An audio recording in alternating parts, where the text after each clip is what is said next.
Hello guys, can everybody hear me? Sorry, I was trying to get the presentation going. Hi, my name is Eduardo Orendain, and my family is a producer of Arette Tequila.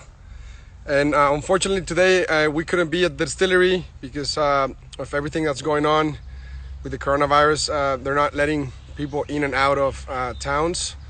So right now we are in Guadalajara, and to get to Tequila, town where the distillery is, which is like an hour drive. It's not that far away, it's like 30 miles, 40 miles away from Guadalajara, but the entrance to the town is clearly closed. They don't want people coming in and out. They're doing this for like at least a week. So we're not going to be able to be at the distillery, but I have here a presentation that where I'll be showing pictures and telling a little bit about it. I hope everybody can listen and see well. So today we'll be talking about Arette Tequila. And I will also talk in general a little bit about tequila production in general, not only about Arette exclusively. But as many of you already know, tequila is made in Mexico, but even within Mexico, it is designated to some specific area in Mexico. Tequila cannot be made in all the country, only in 5 states. And right now we are in the state of Jalisco. Jalisco is a major state. About 90% of tequila that is produced worldwide comes from the state of Jalisco. And I have here another map. This other map talks about mezcal. So tequila and mezcal both have designated areas where they can be produced, but they're not the same. There's not one single region that can produce both. We do have some 3 states that overlap, but even within those 3 states, the regions are divided. So in short, there's no single distillery that can produce both mezcal and tequila in the same distillery. But then once we go into to the city of Guadalajara, to the state of Jalisco, it is divided into 2 major regions where tequila is produced. Here is the city of Guadalajara, where we are, where I'm right now. And to go to once you have here you see this is the highlands or the valley. There's also the 2 major regions where it's divided to produce tequila. And also something I forgot to mention is that to make tequila we can only use one variety of agave. This variety of agave is called blue because there are more than 200 different varieties of agave, blue agave. But for tequila we can only produce one, which takes around 8 years to mature. So it's a very, very slow process that it takes. But once we have the agave ready, we're gonna do the harvest. What we do is take the pencas away. You can see here the jimadores. The farmers that work on the fields are called jimadores. And what we do is we'll take away the leaves that are called pencas. We just want to take the actual agave, the actual piña, to the distillery. On average, they weigh around 60 to 70 pounds. I mean, they can get pretty heavy.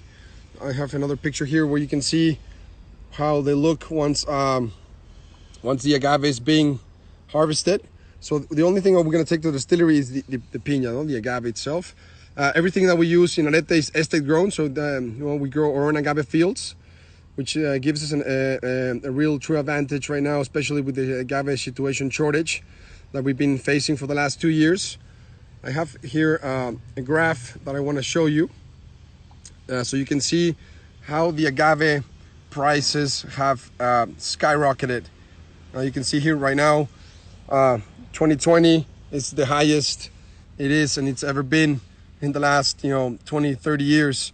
Now many people ask and wonder why there's this huge peak on agave prices. This is just talking about the cost per kilo of agave since the 1996 until today, and some projections for the next 7 years.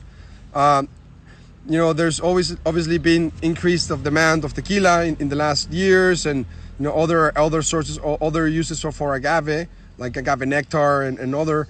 But the real reason for this price increase and this shortage is really bad planning. It takes agaves 8 years to grow, so it's very hard to predict how much agave you will need for your next season or in 7 years from today. So there's been years where too much agave is planted, or and then the price of agave, significantly drops. And then there's been years where there's not enough. So like this last 2 years, and everybody starts planting. In the last 2 years, there's been too much agave planted, and the agave prices are gonna significantly drop within a year or two. And this creates a problem because there is no stability. We don't want the agaves to be spiking, to be really expensive and be really cheap, because obviously this is not ideal for nor the producers nor the farmers. But once the agave is it's mature and been harvested in the fields, we bring it over to our distillery, and the first thing that we're gonna do in our distillery is we're gonna put it into our ovens to cook. Now we have two different styles of ovens. You can see here on the left we have what's called an autoclave that cooks in around 15 hours, and on the right we have the brick oven that cooks in around 48 hours. So more than double it takes in the brick oven. Now why is this? The temperature and the pressure that they can hold are significantly different. The autoclave on the left holds more temperature and more pressure, so we can cook the agaves a little bit faster than we can on the brick oven. Now once they're cooked, you can see how they come when they're coming in from the fields, white and green. And once they're cooked, they're very sweet and very soft once they're cooked. Now after they're being cooked, the next step will be to mill them, to extract the juice. This juice we call mosto is what we're going to send over to our fermentation. Now here in Arette we have two different styles of fermentation. On the left we can see stainless steel fermentations, and on the right we can see concrete and cement fermentation. Now they're both fermented or open air fermentation with natural house yeast. The difference is going to be the temperature. In the concrete cement tanks we have a little bit lower temperature, so the yeast works a little bit slower. And after, it's going to take around 3 days to ferment on stainless steel versus 4 to 5 on concrete, on cement, depending on the season. On the winter it takes a little bit longer. Now once we're done with the fermentation here, we're going to have around a 5% alcohol. Now you don't want to drink this too much because it's very, very heavy for the stomach. You can have a little sip. It's kind of nice, sweet and sour. But if you drink too much, then we'll be going to the bathroom all day. This is different stages of the fermentation. Every day looks different. It's very interesting. And every day we're measuring the temperature. And once we're done with the fermentation, we're gonna send it over to our distillation. Tequila by law has to be double distilled if you're distilling in a pot still. That's the case here, or in our case, in our distillery in Arette. Everything is distilled in pot stills, and it's a blend of stainless steel and copper. So you can see the pot is obviously stainless steel from the outside, but inside here there's a copper coil where it's going to condense. And in the first distillation, we're going to go from 5% alcohol that we had in the fermentation, we're going to go up to around 25% alcohol. So that's around 50 proof. But it's not tequila yet. Here we call it ordinario. We cannot sell it and bottle as tequila. We have to redistill it again. And in the second distillation, it is now officially tequila. And in the second distillation, we're gonna go from 25 ABV to around 51% alcohol. So around 100, 101, 102 proof. And from there we have our blanco tequila. And that one, if it can be ready to bottle, to go straight to the bottle. Everything that we do in Arette is still and bottled and hand bottled and labeled. Or if we want it to become an añejo or extra añejo, we send it over to our barrels in our barrel room across the street from the distillery. All the barrels that we use is American oak, ex-bourbon barrels. That we get from bourbon producers in the US. We have 2 suppliers. And once we put the tequila in the barrels, they have to be a minimum of 2 months to become a reposado, a minimum of a year to become an añejo, and a minimum of 3 years to become an extra añejo. And it's up to every distiller to decide when they want to put their tequila out. So every week or every 2 weeks we're testing, we're taking out samples from barrels, to decide when the next batch is going to be ready for reposados and añejo or extra añejo.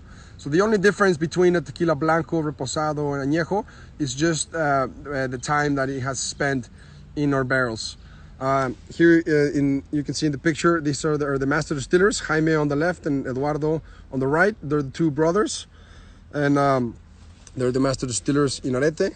All the barrels that we use are 200 liters or 50, 52, 53 gallons sizes, and we reuse our barrels for a very long time. We reuse our barrels we keep our barrels for around 15 to 20 years, or sometimes even longer. It really depends on how it's keeping adding to our flavors and our aromas. It's not really about timing. You know, we don't have a chart and we say, okay, we're gonna get rid of them in this amount of time. It's really about how they keep adding. This is a distillery picture from the distillery from the outside. Well, our distillery, it's in the town of Tequila. It's right in downtown. This is 2 blocks from the city center of Tequila town. Now, our Tequila Arette is named after a horse. That's why there's a horse on the label. And it's named after a champion horse. The first gold medal that Mexico ever won in the Olympics was in horse jumping, and the name of the horse was Arette. Now, the horse did not belong to our family. The horse actually belonged to the Mexican army, and the rider was General Humberto Mariles. And there's a funny story with the general and the horse, because the horse only had one eye and he had a chopped ear.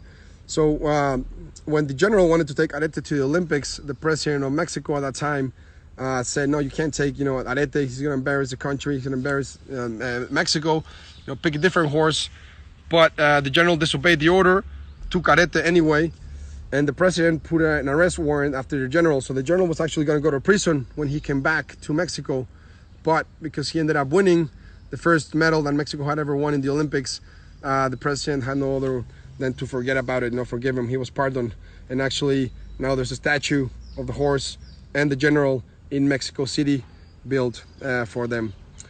So that's the story of why. So our family decided to name Tequila after the champion Mexican horse. That's where Arette comes from. And everything that we produce, everything comes from our distillery in the little town of Tequila. We don't produce the tequila for anybody else. We don't do any contract brands. Everything that we do, it's 100% agave tequila.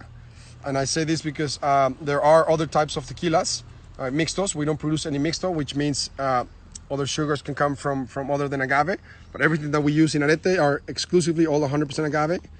Now here you can see our whole family range. The ones on the top is what we refer to as our classic range, and the ones on the bottom is the small batch, the artisanal suave range. Now a little recap on them, on what's the difference between the two lines. It's the ones on the top, the classic, are cooked in the autoclave, versus the bottom ones, the small batch, are cooked in the brick ovens. The classic is fermented on stainless steel versus concrete on the cement fermenters. And also the cuts that we do, this is classic, will be small, the cuts of heads and tails, the body of distillation versus the heart of distillation, so a smaller batch. There are a couple other things that we do on the age, on the reposados and the añejos, on the extra expressions. And the extra añejo, the Gran Clase, is a 5-year extra añejo single barrel. This one we only limit to around 80 barrels. We release 80 barrels a year. I hope I went through this a little bit quick, but I hope that everybody was able to learn something new and enjoy. And I hope that someday you guys can come down, and some of you have already been to a distillery, but if you haven't, please come and visit once this pandemic situation has passed, hopefully sooner than later. But once this is over, we will be happy to have you guys come and visit, show you guys the production on live more than on the screen, and you can actually smell the cooked agaves and the aromas and taste the agave coming out of the distillation, out of the pot stills and going to the fields.